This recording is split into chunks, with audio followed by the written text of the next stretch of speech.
You must see this Defender 90, it's looking fantastic, especially compared to what it was like when I got it.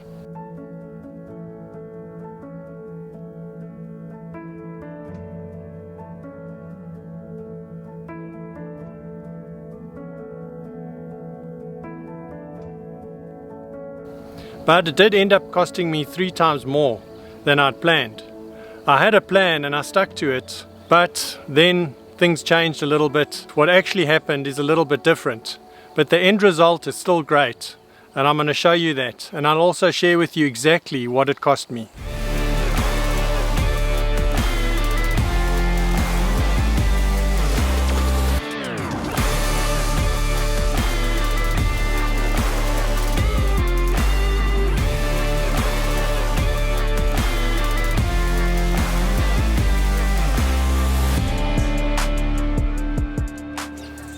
Welcome to the Overland Legend. I'm Alan.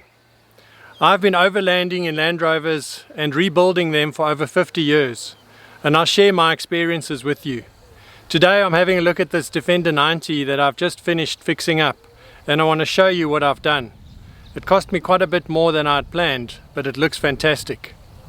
So I did have a plan, so let's look at the plan. And I've actually got a whole list of stuff that I'm going to start with. So it was a simple list of things that I wanted to do to fix it up, and I've shared that before in my previous videos and actually documented the whole process of what I did to fix it up. So please go and have a look at those videos. I'll put the link on the screen. But the plan was quite simple. I really just wanted to get this vehicle up to scratch, mostly cosmetic, because everything was really working fine, and so I was just going to focus on fixing, the things that I could see that were broken, and most of that related to a lot of the interior trim that needed to be fixed or replaced, and then there was some of the outside trim that needed to be fixed or replaced, and just tidy everything up and give it a good old clean. I wasn't planning to do any repainting or any major changes to the vehicle because it's still in fairly good nick, and that wasn't necessary. But that was the plan, and what actually happened was a little bit different.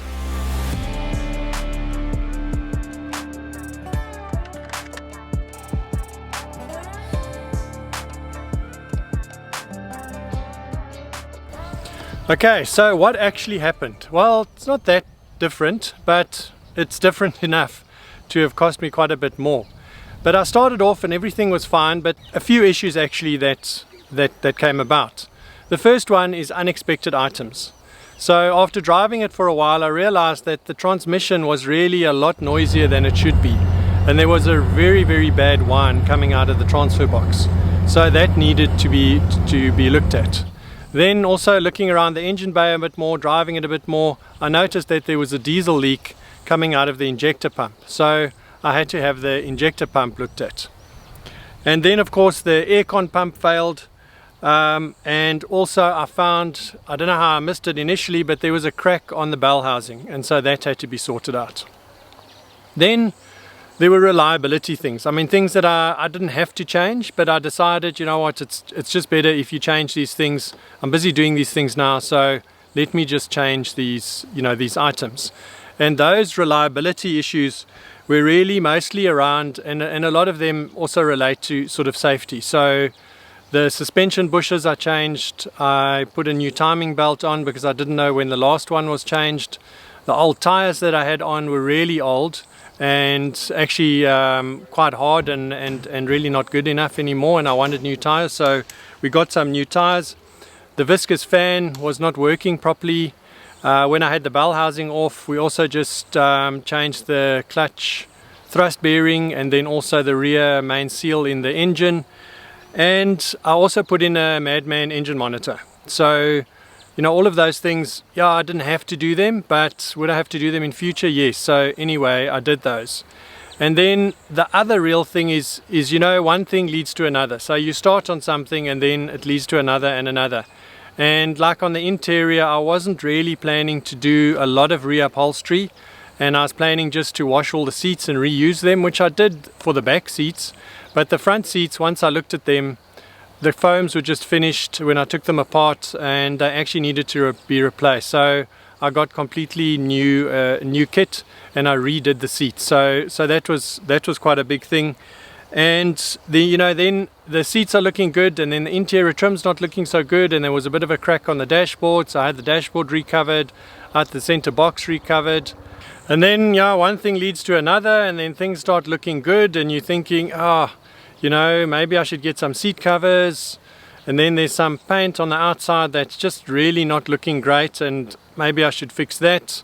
And the sills, I'd taken the tread plate off, that was the checker plate that was on there, and then that didn't look so good anymore, so I had to have that fixed. So I had that painted. Some pieces on the back of the vehicle were just really terrible on the body, and so I had that piece repainted. So one thing leads to another. In the end, ended up doing quite a bit more, just to make sure that I've done enough to make sure that there's not something that really sticks out terribly. And so that's how I changed. So I did everything on the list and some more.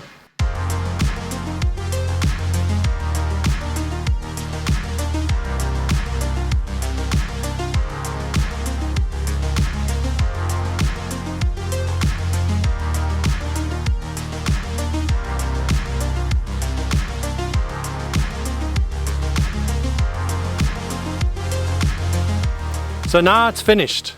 So let me show you the detail of what it looks like and show you around, so you can see what it was like and what it looks like. And then you can decide if it's worth it, all the stuff that I did. The plan was to change the original alloy rims for wolf rims and paint them white. And that's why I had the roof painted white. But I had a bit of an issue getting these wolf rims fitted. Okay, finally getting the rims sorted out on this vehicle. It's the last thing that I've been waiting to do for ages, get the tires and the rims on. And I actually I got some rims, some wolf rims, which were copies, but it turned out they were completely the wrong thing, and actually were the wrong size and didn't fit properly. The holes were oval. It was a disaster and a real disappointment when I had the tires fitted. So I had to actually get the proper wolf rims, which took me a while, and I've got those now. And so now I can get the tires fitted onto those rims. Some new tires. I've decided to go for some Kumo tires. Nice sort of in between a mud terrain and an all-terrain, so something in the middle. So they're going to look really nice.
There's been a bit of a debate as to whether we put the rear seats back in or not. So for now they're still out. But in the meantime I have actually reassembled them. So what I've done is I just took them apart completely. I had to fix up some of the frames because they were broken, and then got some new base plates. Had the covers washed and fixed up the foams a little bit, and then had the legs powder coated, and they're looking great. So we'll put them back in again.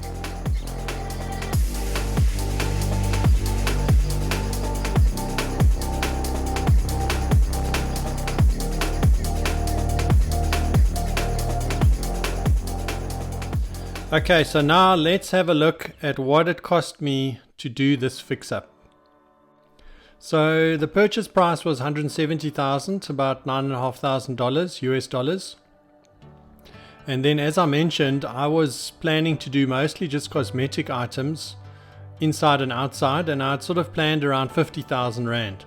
So if we see what I actually spent, I've sort of broken it up, and this was my actual list. Some of the items didn't cost me anything because it's just what I did myself, and then where I had to spend money, I've identified that.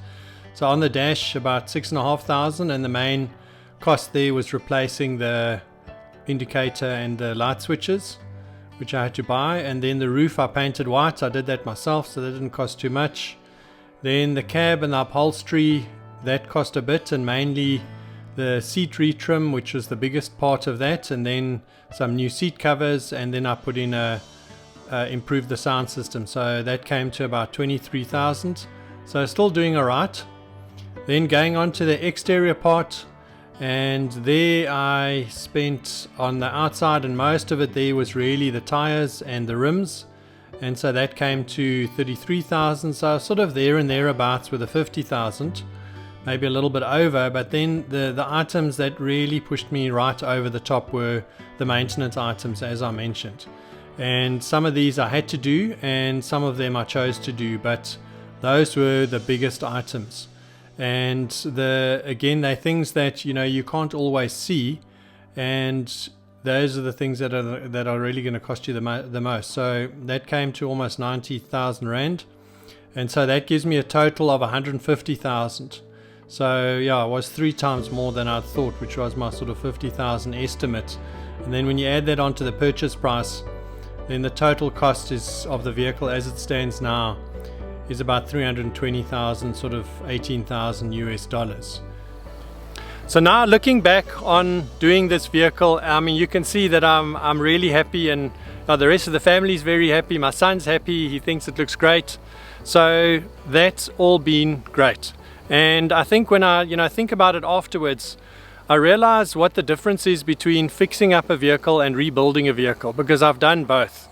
And when you rebuild a vehicle, you actually are kind of aware that, you're going to take the whole thing apart, you're going to redo everything, you're prepared for a lot of surprises, you know that this thing can go either way, and you are going to do everything that you can to get this done in the best way that you can. So it's almost like there's no limit. And that's how you tackle it. But when you fix up a vehicle, you start off thinking, I just want to do this list of items, and of course then you find more things, and what happens is it becomes quite difficult to draw the line. Where do you draw the line? How much do you fix and how much do you leave?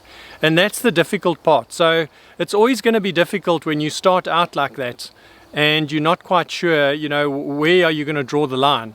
And inevitably you will do a little bit more, because that's just how it goes, and you want it to look great. So you're either going to do nothing and you just leave it, or you're going to do it and you're going to do a little bit more. So that's really the way it is, and you just need to be prepared for that type of a thing. So, but if you're happy with it, you get a good result at the end, and you're happy that you've done a little bit extra, so that it's going to give you more reliability, and you're going to have to do less and worry about less as you go into the future. If you enjoyed this video, then you must watch this next video, which is the 5 checks on buying a Defender 90.